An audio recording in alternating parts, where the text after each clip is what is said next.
Returning officers इतना परेशान हैं। और सबसे पहली चीज़ जो है, नॉमिनेशन फॉर्म जो दिए, वो नॉमिनेशन फॉर्म में जो है सन ऑफ डॉटर ऑफ है, उसमें वाइफ ऑफ का जिक्र ही नहीं है उसके अंदर। यानी जो भी कैंडिडेट, अगर कोई लेडीज कैंडिडेट है, 50% रिजर्वेशन है आउट ऑफ 150, तो उसमें वाइफ ऑफ का जिक्र ही नहीं है उसमें। नॉमिनेशन में एक बहुत बड़ा डिफॉल्ट है उसमें।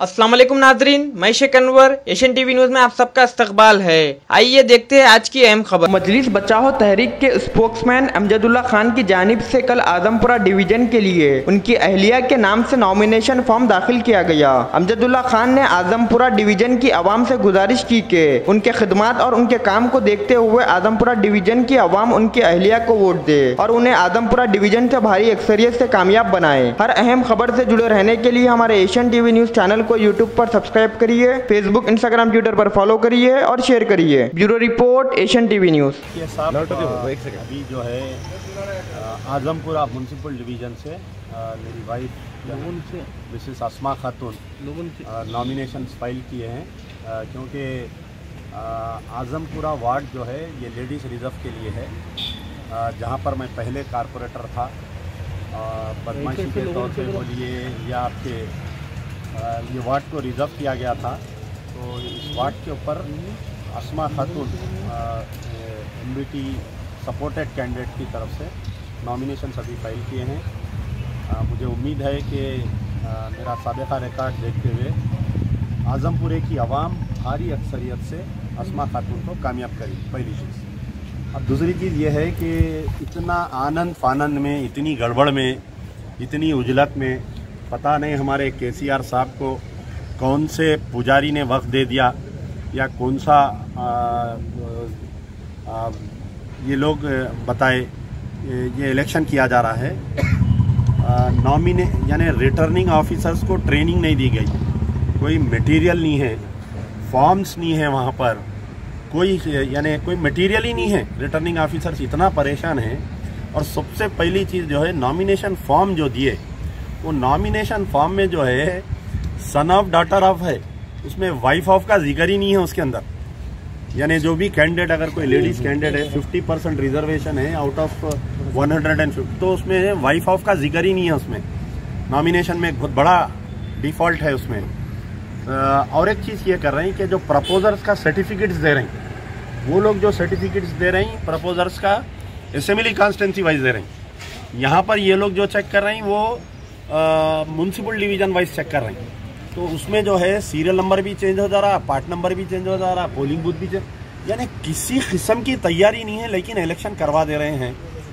ये हालिया कोविड-19 से लोग परेशान हैं, फिर ऊपर से आपके ये जो हालिया बारिश हुई, more than 5 lakh voters of the old city और न्यू सिटी अभी घरों में नहीं है साहब। कौन आके वोट डालता बताइए? पूरा बाबा नगर खाली पड़ा हुआ है, आपके मुसरा नसीब नगर, गुलशन इकबाल कॉलोनी, कृष्णा रेड्डी नगर, बालागंज, तालाब कट्टा, भवानी नगर, घरों में लोग अभी अंदर दाखिल नहीं हुए। और हमारे चीफ मिनिस्टर साहब को इलेक्शन करवाने का सुधर गया। यहाँ पर इलेक्शन इज़ नॉट इम्पॉर्टेंट, लोगों की जान वो है, तो इसके बावजूद इलेक्शन करवाए। और एक साजिश की गई कि ना, आप देखिए कि 2 बॉडीज़ होते हैं इलेक्शन करवाने के लिए, एक होता है इलेक्शन कमीशन ऑफ इंडिया और एक होता है स्टेट इलेक्शन कमीशन, जो लोकल बॉडी से इलेक्शंस कराते हैं। मजलिस बचाओ तहरीक MBT जो है 1992 से रजिस्टर्ड है, इलेक्शन कमीशन ऑफ इंडिया में भी रजिस्टर्ड है, स्टेट इलेक्शन कमीशन में। यूनाइटेड आंध्रा जब तक था, हम जब तक भी इलेक्शन लड़े, तेलंगाना अलग होने के बाद में हालिया 2016 का जो इलेक्शन वो भी हम लड़े, हमारी बगैर इत्तला के हमारे को डी रिकग्नाइज कर दिया गया। रिसेंटली जो तेलंगाना में म्युनिसिपल बॉडीज़ के इलेक्शन हुए, हमारे को मीटिंग में नहीं बुलाया जा रहा था, तो हम जाके मालूमात किए कि क्यों नहीं बुला रहे, तो बोले आपकी पार्टी को डी रिकग्नाइज कर दिए। उसकी वजूहत क्या बोले, तो बोल रहे हैं कि आप अकाउंट सबमिट नहीं करें, जबकि ऐसा कोई ऑर्डर नहीं है तेलंगाना स्टेट इलेक्शन कमीशन में आप कोई देना, क्योंकि हम इनकम टैक्स में बता रहे हैं हमारा पूरा, हम ये इलेक्शन कमीशन ऑफ इंडिया में बता रहे हैं। तेलंगाना स्टेट खैर हमारे साथ नाइंसाफ़ी की, तो हम 2 अक्टूबर के दिन फ्रेश एप्लीकेशन दिए रजिस्ट्रेशन के लिए, और कानूनन 15 दिन के अंदर हमारे को रजिस्ट्रेशन करके सर्टिफिकेट देना था। पता नहीं जो इलेक्शन कमिश्नर को क्या दबाव था, समझ में नहीं आया। पहले तो कई दिन तक इलेक्शन कमीशन नहीं था, कोई एप्लीकेशन सबमिट नहीं कर रहे थे, सेक्रेटरी नहीं था वहाँ पर। नए इलेक्शन कमीशन आए, हम 2 अक्टूबर के दिन ले जाके सबमिट करें, तो 2 अक्टूबर से 15 दिन क्या होते बोलिए आप, तो 17 अक्टूबर तक हमारे को दे देना था। लेकिन हमारे को रोज़ाना मैं दफ्तर को चक्कर काटता रहा। इवन मैं 16 अक्टूबर के दिन, 17 अक्टूबर के दिन भी गया, इंस्पाइट ऑफ संडे सैटरडे, तो यही बोलते रहे कि आज शाम में दे रहे हैं आपको, सुबह में दे रहे हैं आपको। अचानक नोटिफिकेशन इशू कर दिया। अब नोटिफिकेशन इशू करने के बाद में कोर्ट में भी अगर हम गए तो हमारे को जो है कोर्ट यही बोलता है कि the ball has started running, आप बाद में आइए इलेक्शन के बाद में। खैर, इलेक्शन कमीशन में जो हमारे साथ बदमाशी की गई, हम खामोश बैठने वाले नहीं है। Will go to high court, will go to Supreme Court. कौन बदमाशी किया, किसका एजेंट था, वो पूरा निकालेंगे, उसका करेंगे, अच्छा काम करेंगे, उसको नहीं छोड़ेंगे। तो अब ये है अच्छे माहौल में ये जो है बल्दिया का इलेक्शन हो रहा है। लेकिन जो टीआरएस की तरफ से जो हमारी मस्जिदों को ढा दिया गया, 4 मस्जिदों को, एयरपोर्ट की एक खाना मस्जिद, कोतागुड़म की जो फॉरेस्ट की मस्जिद और सेक्रेटेरिएट की 2 मस्जिद, उन तमाम को सबक सिखाने का अल्लाह ने मौका दिया। मेरे वालिद मरूम अमानुल्लाह खान अक्सर कहा करते थे कि अगर किसी को अल्लाह ताला तबाही के रास्ते पर ले जाता है तो उसकी औलाद नहीं खींचता, उसकी शोहरत नहीं खींचता, उसकी जायदाद नहीं खींचता, सिर्फ और सिर्फ उसकी अक्ल पे पर्दा डाल देता। तो ये दुब्बाका का बाई इलेक्शन के रिजल्ट से केसीआर साहब हैरान होके, परेशान होके अचानक तरीके से ये जो इलेक्शन का ऐलान करे, मुसलमानों को और ख़ास तौर पर हिंदुओं को, क्योंकि सेक्रेटेरिएट में उनकी एक मंदिर को भी तोड़ा गया, तो इनको सबक सिखाने का एक सही मौका मिला है। मैं समझता हूँ कि अगर कोई मुसलमान टीआरएस को वोट देता है तो उसकी मुसलमानियत खतरे में है, उसको तजदीद ईमान करना पड़ेगा। उलमा मशाइखीन और ख़ास तौर पर वो बिरयानी उलमा मशाइखीन से मेरी गुजारिश है, खुदारा अब वक्त आ गया है, आपके ईमान को कसौटी पे घसने का वक्त आ गया है हर मुसलमान को। केसीआर, अरे बड़ी हंसी आई मुझे, केटी रामाराव साहब कल बोल रहे कि हमारा एमआईएम से झगड़ा है ओल्ड सिटी में। ये नूरा कुश्ती हुआ करती थी पहले, आपको मालूम है कि पहले से तय रहता था कौन सा पहलवान जीतेगा, कौन सा पहलवान हारेगा। WWF की एक आज भी कुश्ती होती।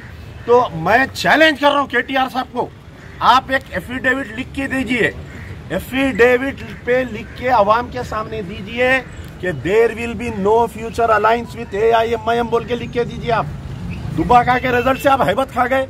अरे वो बीजेपी की जीत नहीं है, कौन बेवकूफा तुम्हारे को रिपोर्ट डाल रहे हैं वो समझ में नहीं आ रहा। वो कैंडिडेट की शख्सी जीत है, वो ना टीआरएस की हार है ना बीजेपी की जीत है। एक असेंबली कॉन्स्टिट्यूंसी की जीत से आप परेशान होके आप बोल रहे हैं कि मेरा एमआईएम से ताल्लुक नहीं है, हम अकेले लड़ेंगे, हम 10 सीट लेंगे। आप 10 नहीं 15 लियो। लास्ट टाइम जब इलेक्शन हुआ तो हैदराबाद के 50 जो कारपोरेटर के सीट्स में 38 सीट्स में टीआरएस सेकंड पोजीशन पे है। आप हिम्मत है, लड़ो भाई आप, मगर ये झूठ क्यों बोल रहे हैं आवाम के सामने। आप एक एफिडेविट पे लिखिए, अपने ट्विटर अकाउंट पे ट्वीट करिए कि आई एश्योर यू, एक 100 रुपए के बॉन्ड पेपर पे लिखो आप केटीआर साहब, एक 100 रुपए के बॉन्ड पेपर पे लिख के दियो, in future there will be no alliance with MIM. अगर मैं एमआईएम से अलायंस कराता हूं, मैं केसीआर की औलाद नहीं बोल के दियो। आप लिखो, आप जब आवाम आपकी बात को ये भरोसा करेंगी। आप दिन में एक बात बोल रही हैं आप, अच्छा मुझे तो इतना यकीन है कि केटी रामाराव साहब शराब नहीं पीते, कोई पी के बयानात नहीं दिए होंगे, ये भी यकीन है मुझे। तो अवाम बेवकूफ़ है या आप अवाम को बेवकूफ़ बनाना चाह रही? आप बोल दे रही कल अगर आप अलायंस में आए, स्टैंडिंग कमेटी में अगर एमआईएम के मेंबर्स को जैसा साबिका में लिए थे, अगर आप दोबारा लेंगे तो मैं समझूंगा आप केसीआर की औलाद नहीं है। शुक्रिया, थैंक यू।